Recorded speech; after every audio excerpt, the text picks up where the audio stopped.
ইতিহাস তারেক রহমান ও কোকোকে শিশু মুক্তিযুদ্ধ হিসেবে সাক্ষী দেয় রাকেশ রহমান ২৬শে জানুয়ারি ২০১৫ সালে। রাকেশ রহমানই প্রথম শিশু মুক্তিযুদ্ধ হিসেবে তারেক রহমান ও আরাফাত রহমান কোকোকে জাতির সামনে উপস্থাপন করেন তার লেখনের মাধ্যমে। এই আর্টিকেলটি ২০১৫ সালে ২৬শে জানুয়ারি বাংলাদেশের বিভিন্ন জাতীয় পত্রিকায় প্রকাশিত হয়। এরপর ৩০ জানুয়ারি ২০১৫তেও দৈনিক দিনকাল সহ আরও একাধিক পত্রিকায় এ নিয়ে বিশদ প্রতিবেদন প্রকাশিত হয়। তারেক জিয়া ও কোকো শিশু মুক্তিযোদ্ধা, এটাই সত্যি, এটাই ইতিহাস। কারণ যারা ৭১-এর মুক্তিযুদ্ধের সাথে জড়িত বা মুক্তিযুদ্ধের জন্য যারা ত্যাগ স্বীকার করেছেন তাদেরকেই ৭১-এর মুক্তিযোদ্ধা খেতাব দেওয়া হয়েছে বা হয়। এক্ষেত্রে তারেক জিয়া ও আরাফাত রহমান কোকো দীর্ঘ ৫ মাস পাক হানাদার বাহিনী দ্বারা আটক ছিলেন।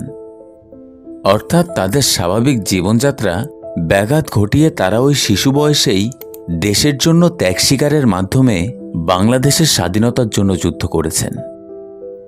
সুতরাং ৭১-এর মুক্তিযুদ্ধে তাদের এই সরাসরি ভূমিকার কারণে তাদেরকে শিশু মুক্তিযোদ্ধা না বলার কোনো কারণ নেই।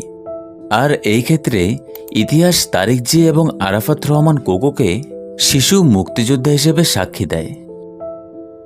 সময়ের প্রয়োজনে স্থান, কাল ও পাত্রের ভিত্তিতে ইতিহাস রচিত হয়। সেক্ষেত্রে কে বলল বা কে লিখল সেটা মুখ্য বিষয় নয়, বরং বিষয়টি বিশ্লেষণ করলে যদি প্রমাণ পাওয়া যায় স্থান, কাল ও পাত্র সাক্ষ্য দিচ্ছে যে ঘটনাটি সত্য, তাহলে সেটাই বড় বিষয়, সেটাই ইতিহাস। এছাড়াও রাকেশ রহমান লিখেছেন, তারেক রহমান যার রয়েছে অদৃশ্যর মাঝে দেশপ্রেম।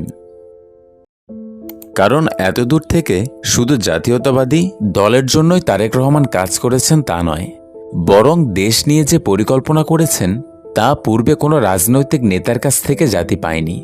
তাই তারেক রহমানের দেশ নিয়ে এই পরিকল্পনার যদি বিন্দুমাত্রও কাজে লাগে, দেশ এগিয়ে যাবে ঠিক শহীদ জিয়ার শাসনামলের মতন করেই। রাকেশ রহমান শুধুই দেশের জন্য তারেক রহমানের গুণগুলো লেখনীর মাধ্যমে জাতিকে জানাতে চেয়েছেন। এর বাহিরে রাকেশ রহমানের জাতীয়তাবাদী দল থেকে কিছুই চাওয়ার বা পাওয়ার নেই, কারণ রাকেশ রহমান জাতীয়তাবাদী দলের কেউ নন।